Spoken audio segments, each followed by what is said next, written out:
Welcome to all in online series of lectures on the subject biology. This series specially for 12th science students studied in Janta Shikshan Sanstha's Kishanveer Mahavidyalaya Y. These lectures presented by Sri Sushant Kumar Swami.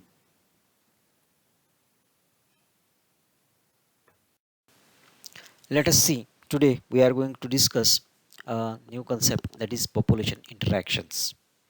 In my previous lecture, we detailed a study about concept of population. Let us see population interaction. Interaction. This concept indicate that in natural habitat so many species are there, because in natural habitat not only one species is found, there are so many species, and their minimum requirement, minimum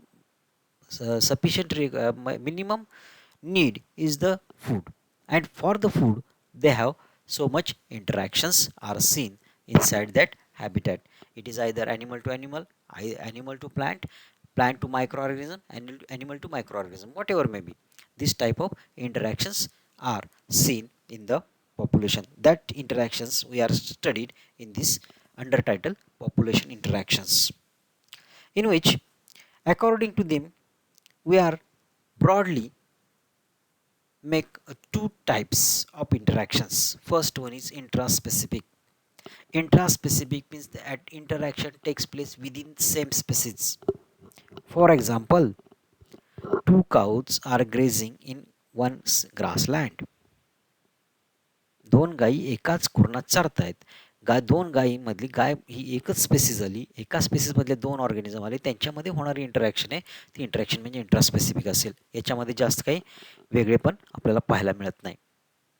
interspecific means interaction between two different species.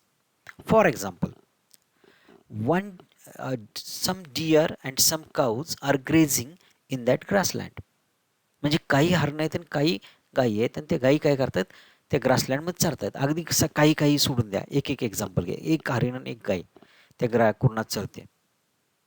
त्या दोघांमध्ये ते गवत खाण्यामध्ये जी काही interaction होईल ती interaction म्हणजे interspecific असेल. दोन वेगळ्या स्पेसिस झाल्या म्हणून इंटरस्पेसिफिक. या इंटरस्पेसिफिक इंट्रास्पेसिफिक यांचे जर आपण हे बघितले तर ह्या इंटरॅक्शन आपण काही चार भागात विभागतो. त्याच्यामध्ये पहिला आहे neutralism, second negative interaction, third positive interaction, and fourth both positive and negative interaction. First one, neutralism. In this neutralism, in this type of this is the one type of interspecific interactions. In these interactions, two organisms are present, but both are neither benefited not harmed. अशा पद्धतीच्या इंटरॅक्शनमध्ये तुम्हाला कुणाचाही benefit झालेला पाहायला मिळत नाही आणि कुणाचंही नुकसान झालेलं पाहायला मिळत नाही.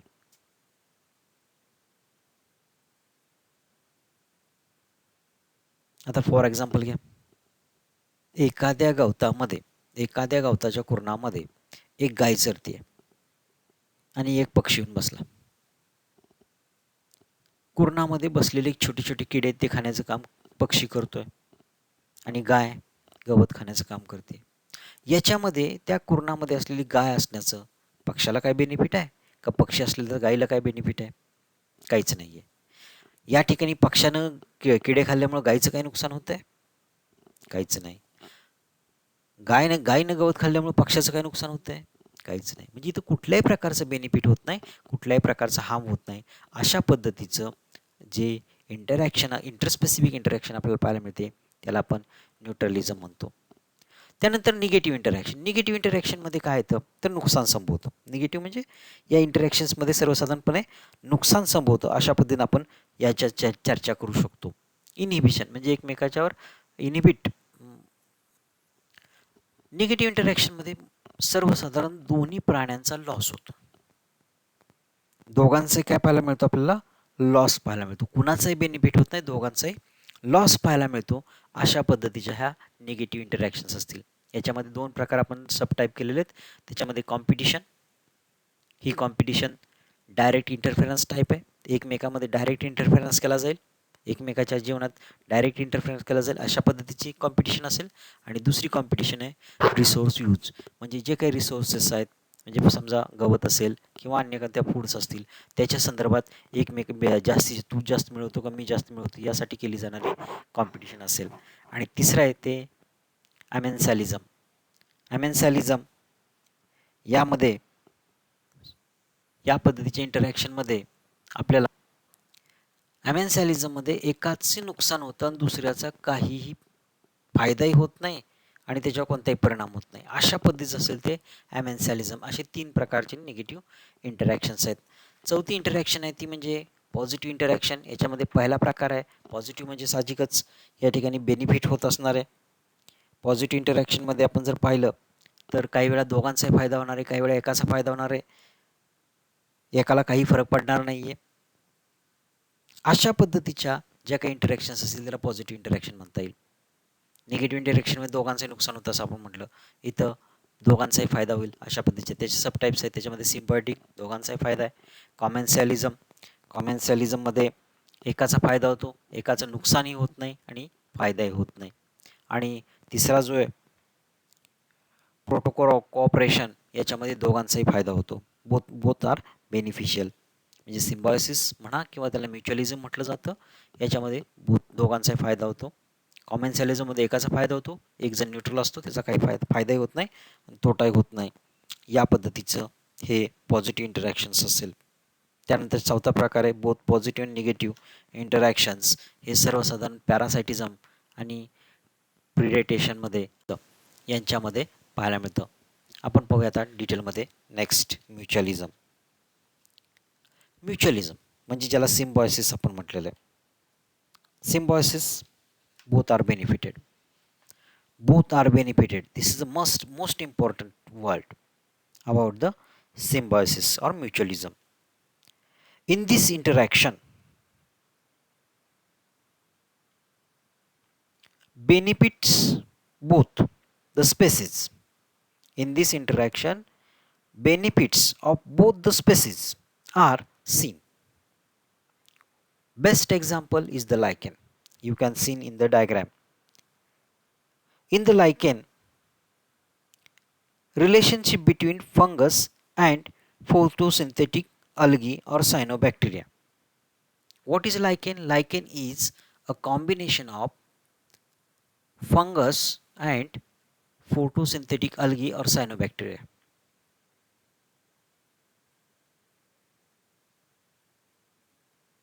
Here,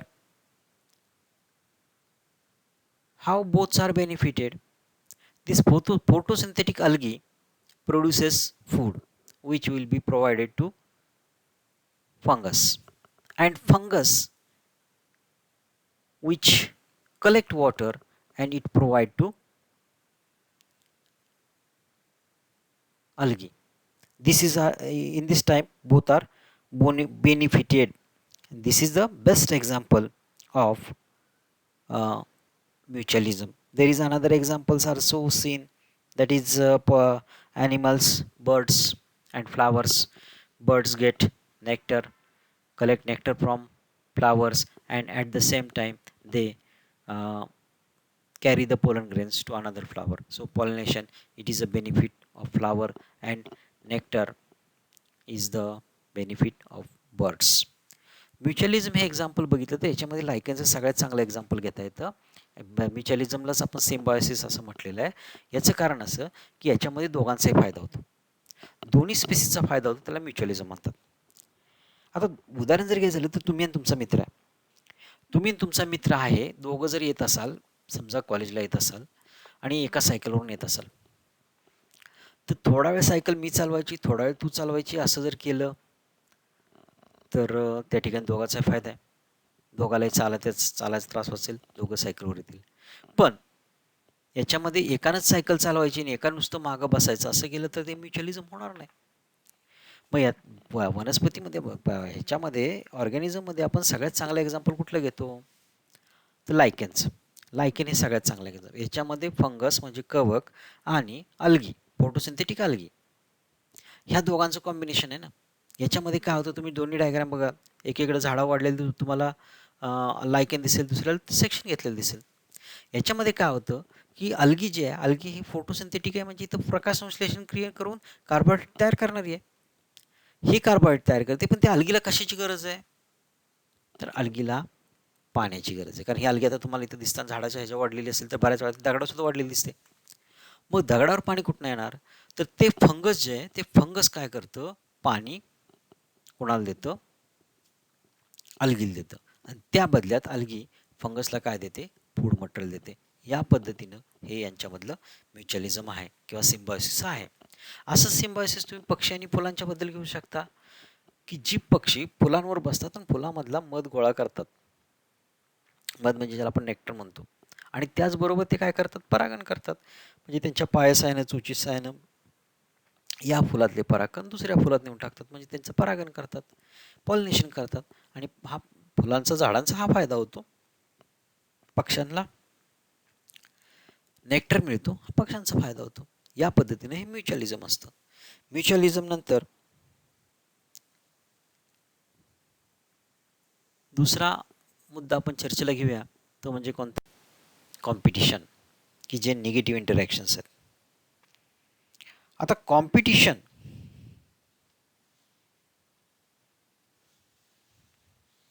is the type of interaction where both the species are at a loss. Both are harmed. दोघांचंही नुकसान होतं. Totally unrelated species may compete for the same resources. Unrelated species, दोन वेगवेगळ्या स्पेसीज, दोन्हीचे एकमेकाशी काही संबंध नाही, असे स्पेसीज एकमेकाशी कॉम्पीट करतात एका सेम रिसोर्सेससाठी. एक्झाम्पल मी लायन अँड लिपॉर्डचं घेतलं.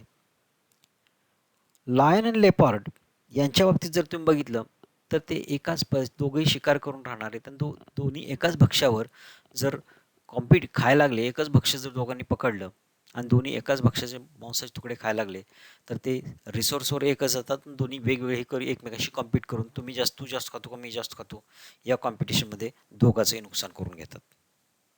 हे आपण या ठिकाणी एक्झाम्पल घेऊ शकतो.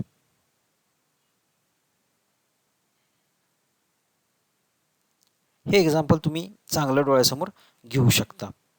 असंच एक्झाम्पल तुम्ही आणखीनही काढू शकता की ज्याच्यामध्ये तुम्हाला कॉम्पिटिशन पाहायला मिळते, दोघांच्या मधली कॉम्पिटिशन. आता उदाहरणार्थ घोडा आणि गाय, दोघेही गवत खात आहेत. एकाच कुरणात जर दोघं चरत असतील तर दोघं तू जास्त खातो का मी जास्त खातो एकमेकाशी कॉम्पिट करतील, आणि या कॉम्पिटमध्ये ही तर निगेटिव्ह दोघांचाही लॉस होणार आहे, गवत लवकर संपून जाणार आहे. या पद्धतीने दोघांचाही लॉस होणार आहे. If two species compete for same resources, they could avoid competition by choosing different types of feeding. म्हणजे याच्यावर आपण असं म्हणू शकतो की दोघांनी असं कॉम्पिटिशन टाळून स्वतःचं नुकसान करण्यापेक्षा दोघांनी वेगवेगळ्या वेळी यावं, त्याच्यामुळे काय होईल, स्वतःचं नुकसान होणार नाही, असं आपण त्यांना सल्ला देऊ शकतो. म्हणजे असं त्यांनी केलं तर ते जास्त फायद्याचं होईल असं म्हणता येईल. त्यानंतर पुढचा मुद्दा आहे तो म्हणजे पॅरासायटिझम. पॅरासायटिझम हे बोथ पॉझिटिव्ह अँड निगेटिव्ह दोन्ही प्रकारचं इंटरॅक्शन्स असलेली पॅरासायटिझम आहे. याच्यामध्ये पॅरासायटिक म्हणजे it means that one organism totally depend on others, that is called as parasitic. For each and everything, mostly it depend on for food as well as food shelter. There are so in parasitic there are endoparasitic, ectoparasitic, दोन प्रकार असतात, एंडोपॅरासिटिक, एक्टोपॅरासिटिक. कारण या ठिकाणी फक्त एकाचाच फायदा होतो आणि दुसऱ्याचा ऱ्हास होतो, अशा पद्धतीचे त्याला पॅरासिटिझम म्हटलं जातं. उदाहरण घ्यायचं झालं तर तुम्ही उदाहरणं भरपूर घ्या, माझ्या डोळ्यासमोर मी आत्ता उदाहरण ठेवलं आहे ते म्हणजे कस्क्युटा प्लांट्स. कस्क्युटा प्लांट हे कस्क्युटा प्लांट दुसऱ्या झाडावर तर वेल आहे, याच्यामध्ये कोणत्याही प्रकारचे क्लोरोफिल नसतं. क्लोरोफिल नसल्यामुळे हे पिवळ्या कलरचं असतं आणि क्लोरोफिल नाही, मग हा जगतं कसं? तर ते ज्या झाडाच्या आधारावर वाढतं त्या झाडामध्ये स्वतःच्या हॉस्टेरिया पॅरासिटिक रूट ज्याला म्हटलं जातं ते इन्सर्ट करतं आणि त्याच्या साहाय्याने त्या झाडामधलं सगळं शोषून घेतं. आणि याच्यामुळे काय होतं, हे हॉस्टेरिया म्हणजे कस्क्युटा प्लांट सगळीकडे वाढत जातं आणि जे मूळ झाड आहे, होस्ट जे ते झाड हळूहळू वाळायला लागतं आणि हे मात्र चांगलं ताराळून वाढलेलं असतं. हा दोन्हीमधला फरक आहे. हे पॅरासिटिझमचं आणखीन एक एक्झाम्पल घेऊ शकतो. We can take example of micro organism which are present in your body, or there is so many examples like Plasmodium vivax, Plasmodium malari. These are the protozoans. They enter your body. Entamoeba histolytica, they enter your body. Even though you can take example of liver fluke. Liver fluke enters in the liver of sheep. These are the, even though you can take the example of nematodes, that is Ascaris, Hucheri bronchopti. These are the examples of parasitism and they are endoparasitic. They are present in your body, that is called as endoparasitic. Even though example of leech, it is also parasite but it is ectoparasite. Here are some diagrams which indicating the ectoparasites, that is mosquito, bedbug.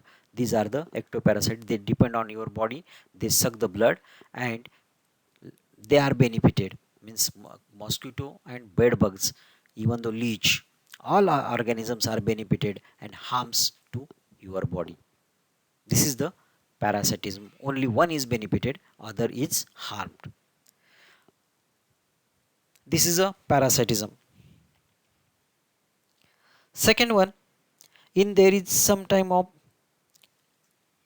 brood parasitism. Brood parasitism, it means they doesn't suck the blood or anything else harms, but our there brood पॅरासिटिझममध्ये simply बघायचं झालं तर असं असतं की या ठिकाणी कोणत्याही प्रकारचं समोरच्याचं शोषण नाही करायचं, पण काय करायचं, आपलं अंड दुसऱ्याच्या ठेवायचं. उदाहरणार्थ कोकिळा अंड काय करते, स्वतःचं अंड कावळ्याच्या घरात देते. कावळा हा ते स्वतःचं पिल्लू समजून ते अंड उभवतो, त्या अंड्यातून आलेल्या पिल्लांना खायला घालतो. आपल्याला चित्रात दिसेल कावळा खायला घालतोय ते. हे याला ब्रूड पॅरासिटिझम म्हटलं जातं. या पद्धतीचं पॅरासिटिझम जे येतं त्याला ब्रूड पॅरासाइटिझम म्हटलं जातं. आता या पॅरासाइटिझम नंतर पुढचा मुद्दा येतो तो म्हणजे प्रिडेशन्स.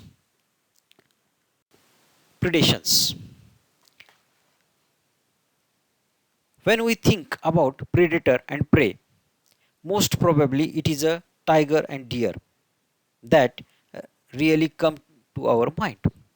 मी सगळ्यात पहिले एक्झाम्पल घेतले टायगर अँड डियर, म्हणजे प्रेडेटर अँड प्रे, भक्षक आणि भक्ष्य यांचा जर विचार केला तर माझ्या डोळ्यासमोर पटकन काय आलं, टायगर अँड डियर, वाघ आणि हरिण हे आलं. आणि वाघ आणि हरिण ज्यावेळेस माझ्यासमोर येतं त्यावेळेस या ठिकाणी वाघाचा फायदा होतो आणि हरणाचा काय होतो, लॉस होतो. वाघाचा फायदा होतो, हरणाचा लॉस होतो. म्हणजे प्रे हरिण झालं आणि प्रेडेटर कोण झालं, वाघ झालं. त्यामुळे एकाचा बेनिफिट होतो, दुसऱ्याचा लॉस होतो. याचप्रमाणे sparrow eating any seed there is no less predator. म्हणजे स्पॅरो चिमण्या दाणे टिपतात, ह्या पण एक प्रकारे प्रेडेटरच आहेत ना. ती दुसरी सीड्स खाऊन टाकतात आणि त्यामुळे सीड्स कमी होऊ शकतात, सीडचा लॉस होतो, झाडांचा लॉस होतो, त्यामुळे नवीन झाडं उगवत नाहीत. हा मुद्दा या ठिकाणी येऊ शकतो. हार्बिओरस प्लांट्स, हार्बिओरस शाकाहारी, फक्त झाडं खाणारी प्राणी आहेत, ते प्लांट्स खातात, म्हणजे प्लांटचं नुकसानच होतं. हे एक प्रकारचं प्रिडेशनच आहे असं आपण म्हणू शकतो. या पद्धतीने आपल्याला प्रिडेशन्स, प्रे आणि प्रिडेटर्स याच्यामधलं रिलेशन्स किंवा इंटरॅक्शन्स पाहायला मिळतात. याच्यामुळं काय होतं की याच्यामुळं समजा जर प्रिडेटर जास्त झाले तर प्रे कमी होऊन इकोसिस्टीमवर, फूड चेनवर परिणाम होतो. आता उदाहरणार्थ वाघांची संख्या ज्या झाली, हरणं संपून जातील. हरणं संपली म्हणून काय झालं, गवताचं त्या ठिकाणी गवत जे आहे ते गवत जास्त वाढलं जाईल. असं एकमेकाशी इंटरडिपेंडंट आहे. हार्बिवरस प्लांट्स, हार्बिवरस ॲनिमल जास्त झाली, त्यांनी सगळी प्लांट खाऊन टाकली. कुठलंही झाड उगवलं नाही, कुठलंच झाड शिल्लक राहिलं नाही. सगळे प्राणी मरून जातील, कारण परत फूड मिळणार नाही. आणि सगळे जर हार्बिवरस ॲनिमल नष्ट झाले तर प्लांट्स प्रचंड वाढतील. सगळीकडे जंगल म्हणजे प्रचंड गवत वाढलेलं असेल, त्या ठिकाणी खाणारा कोण नाही. असा फूड चेनमधला इम्बॅलन्स आपल्याला या ठिकाणी पाहायला मिळेल. या पद्धतीनं आपण प्रिडेशन्स पाहिलं.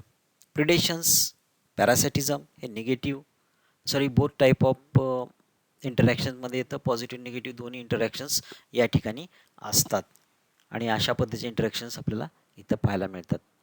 आता पॉझिटिव्ह इंटरॅक्शन्समध्ये जर तुम्ही बघितलं तर पॉझिटिव्ह इंटरॅक्शन्समध्ये दोघांचे बेनिफिट व्हायला पाहिजे. या ठिकाणी मी एक्झाम्पल देऊ शकतो तुम्हाला. पॅरासिटिझममधलं एक्झाम्पल जर घ्यायचं झालं तर बघा, पॅरासायटिक म्हणजे bacteria which are present in your intestine, that is lactobacillus. These bacteria are helpful to us. They protect our intestinal inner lining from the uh, different enzymes or our dilute HCl which is secreted by stomach.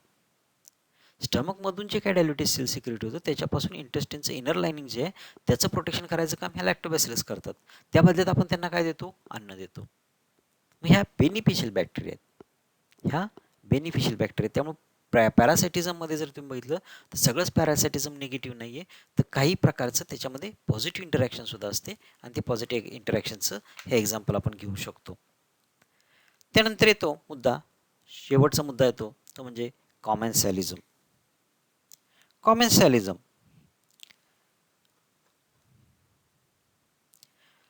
it is an interaction between two species where one is benefited, other is no benefit, no harm.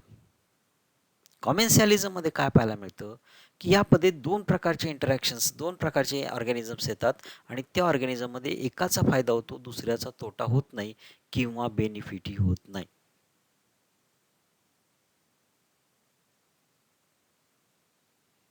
For example orchid.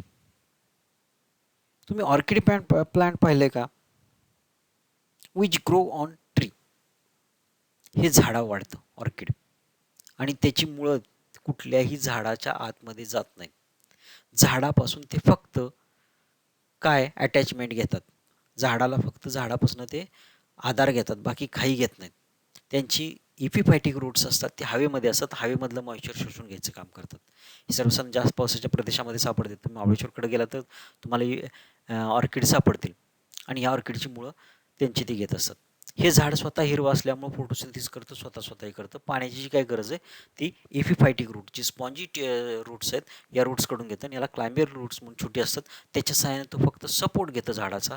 झाडाला कसल्याही प्रकारचं नुकसान होत नाही किंवा झाडाचा एपिफायटिक रूटमुळे कसलाही फायदा होत नाही.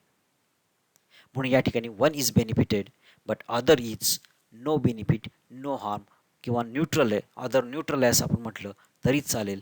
अशा पद्धतीचं लाईफ जे असतं, इंटरॅक्शन असतं, त्याला कॉमेन्सॅलिझम म्हणतात.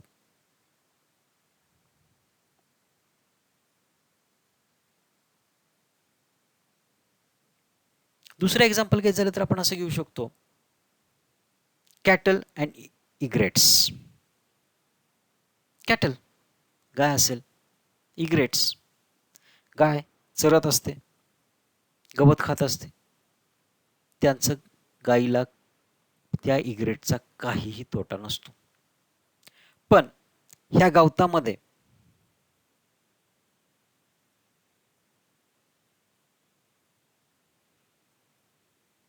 छोटे छोटे कीटक असतात, ते गाईच्या हलण्यामुळे हे करण्यामुळे उडतात आणि ते उडालेले कीटक खाण्याचं काम हे इग्रेट्स करतात. त्यामुळे या ठिकाणी गाईचा कसलाही फायदा होत नाही, कसलाही तोटा होत नाही, इग्रेट्सचा मात्र फायदा होतो. असं एक्झाम्पल आपण कॉमेन्सॅलिझमचं घेऊ शकतो. आणखीन एखादं एक्झाम्पल घ्यायचं झालं तर C ॲनिमोन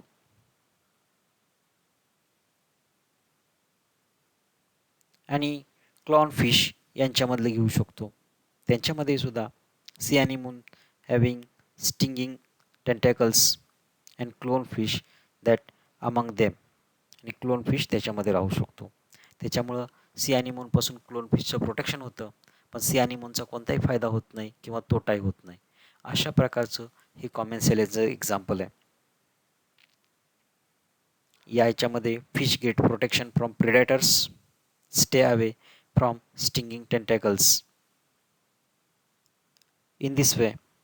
And last one is amensalism. Amensalism is one is harmed, other is unaffected. एकाचं नुकसान होतं आणि दुसऱ्याचा कसलाही फायदा होत नाही. अशा प्रकारचं हे निगेटिव्ह हे असेल त्याला अमेन्सॅलिझम म्हणतात. या पद्धतीचे in this way we are discussing interaction, population interactions here. First we discuss mutualism, both are benefited. Second, we discuss competition, both are lost.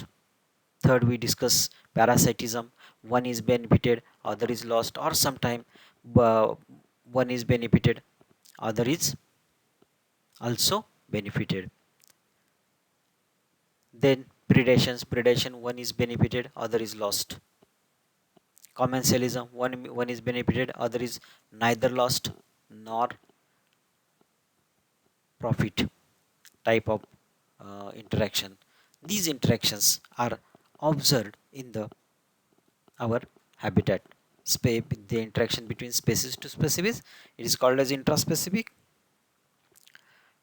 Two different species, it is called as interspecific. This is the interactions. हे पहा, आता आपण interactions पाहिल्या.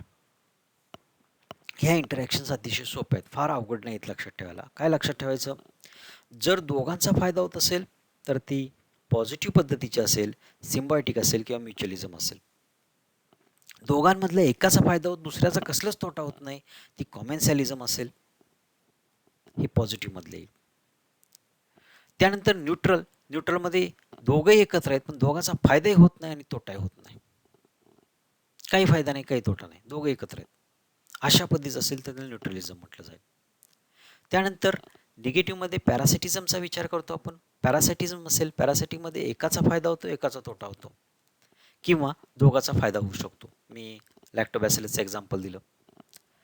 त्यानंतर आपण दुसरं example घेऊया, ते म्हणजे कोणतं, प्रिडेशन्स म्हणजे एक बेनिफिट होतो, दुसऱ्याचं नुकसान होतं. अशा पद्धतीचं प्रिडेशन्समध्ये येतं. मग याच्यामध्ये टायगर डिअर घेतलं, स्पॅरो सीड घेतलं, हार्बिवरस प्लांट्स घेतले. या पद्धतीनं आपण ह्या कन्सेप्ट्स घेतल्या.